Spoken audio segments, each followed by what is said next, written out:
It was the greatest political crime in the history of our country. If I were a Democrat instead of a Republican, I think everybody would have been in jail a long time ago, and I'm talking with 50-year sentences. This was all Obama. This was all Biden. These people were corrupt. The whole thing was corrupt, and we caught them. We caught them. President obviously fanning the flames of the latest conspiracy theory, but a few days earlier, when he was asked exactly what President Obama did that broke the law, he had no answer. What is the crime exactly that you're accusing him of? You know what the crime is. The crime is very obvious to everybody. All you have to do is read the newspapers, except yours. Now, of course, his favorite channel, Fox News, they're doing their best to gin up the story. The Democratic shills and the media ignored the biggest abuse of power corruption scandal in our history. The release this week of long-hidden transcripts fully exposed the left's attempt at a coup d'etat, and the Obama-Biden administration were the hub of the bloodless coup. Most media outlets have ignored the origins of the Russia conspiracy hoax completely. And as a result of that, Barack Obama's plan to derail his successor unfolded with very little opposition along the way. Okay, now would be the perfect time to try and explain exactly what Michael Flynn did. During the transition, when he was incoming National Security Advisor, Flynn had discussions with the Russian ambassador, and then, when asked about it, he lied to the FBI. He then lied to Mike Pence about the very same thing. So a few months later, he was gone from the administration. And who fired him? Well, this guy, Donald J. Trump. He sent a tweet explaining why he canned Flynn. Again, I quote from our president. "I had to fire General Flynn because he lied to the vice president and the FBI. He has pled guilty to those lies." By the way, Flynn also lied about his work as an agent for the Turkish government during the Trump campaign. As part of his plea deal with the Justice Department, he admitted that he concealed his work for Turkey, but the DOJ agreed it wasn't going to prosecute him for that since he'd already pled guilty to lying a couple other times to the FBI. So, despite all that, the Attorney General, William Barr, moved to drop the case just this week against Flynn. Now it is in the hands of a federal judge who will decide whether or not to grant the motion to dismiss. That now brings us to the unmasking controversy that Trump is now calling Obamagate. The directors of the National Intelligence, Richard Grenell, he chose to declassify the names of the Obama administration officials who wanted to see an intel report. Again, nothing unusual about that. And they didn't know the focus was Michael Flynn when they made the request, i.e. the unmasking. I'm going to read from a piece in the Washington Post that describes how this all works. Unmasking is common. Many intelligence documents are distributed with identities concealed to protect the privacy of U.S. citizens, though certain officials can ask that the protection be removed to help them better understand what they're in fact looking at.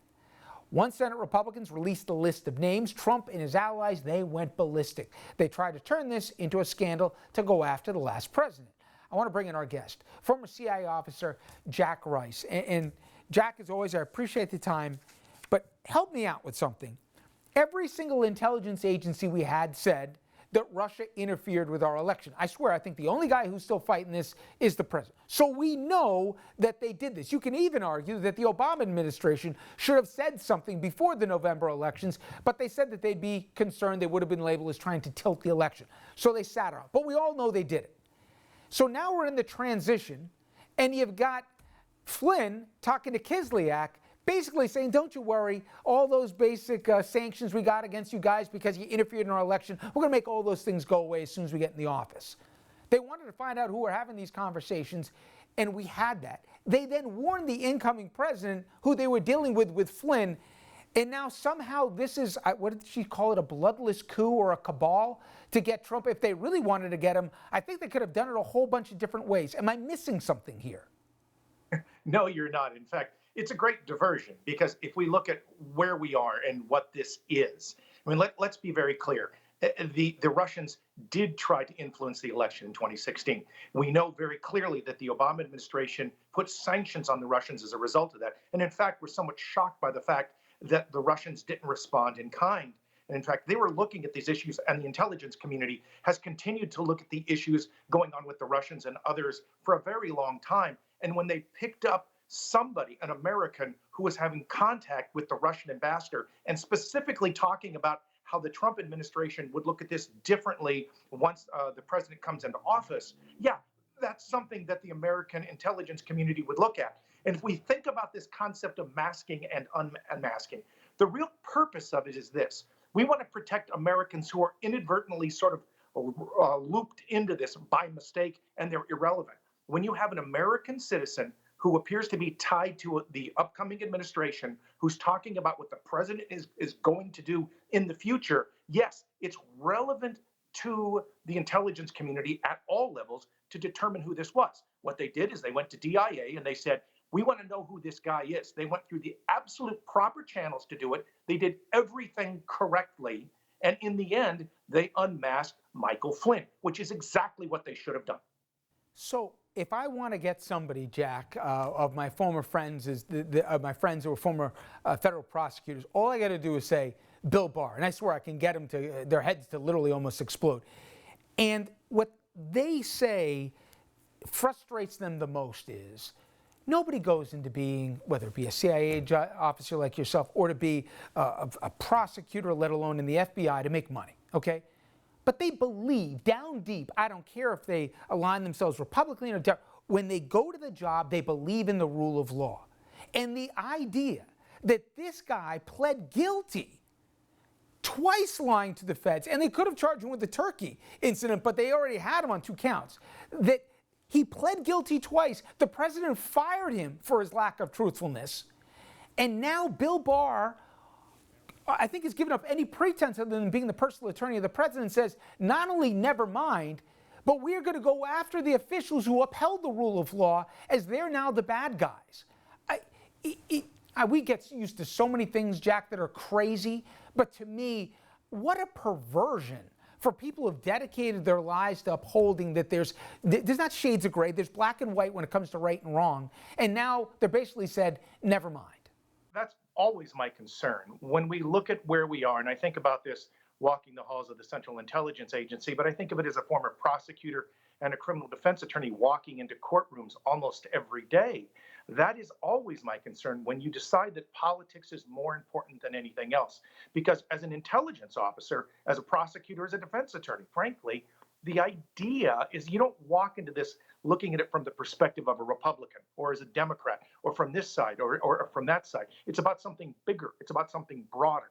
And if we think about what it is that we do on a daily basis, it was about giving all that we could to get the answer, the right answer, not the answer that was convenient, that was familiar, that you liked for one side or the other.